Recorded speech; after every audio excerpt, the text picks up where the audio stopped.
ఏది అవును వాడు ఇట్లాగే ఈ కేసు దుర్మార్గుడు, వాడి రేప్ కేసులు లేకపోతే ఫోక్సో కేసు దాంట్లో తీసుకొచ్చి విచారిస్తుండగా వాడి మీదకి వచ్చాడు. ఫోక్సో కేసు ఎట్లా ఉంటది అంటే మన కోర్టు సినిమాలో కేసు లాగా ఉంటుంది. అదే అవును నిజమైన ఫోక్సో కేసులు 1% to 2% ఉంటాయి. అంటే 98% ఫోక్సో కేసులన్నీ కూడా ఇలాంటివే నడుస్తాయి. కానీ ఇతని మీద పెట్టిన ఫోక్సో కేసు కొట్టేశారంట కదా. అదే అనేది ఇప్పుడు కేసు లేదు. ఇప్పుడు ఆ కేసు మన ఆంధ్రజ్యోతి రాసింది, నేను ఆంధ్రజ్యోతిలోనే చదివాను. ఓకే. ఇతని మీద 22 కేసులు ఉన్నాయి, అందులో ఫోక్సో కేసు కూడా ఉంది.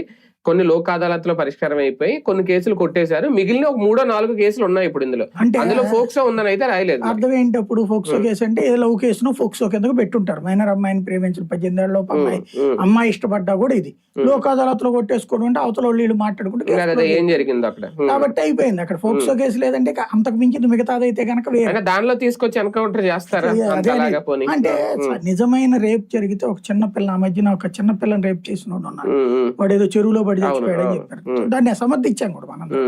ఎందుకంటే ఎన్కౌంటర్లు చేస్తేనేమో మానవ హక్కులు పౌర హక్కులు అంటున్నారు, అట్లాంటి సందర్భంలో చేశారు.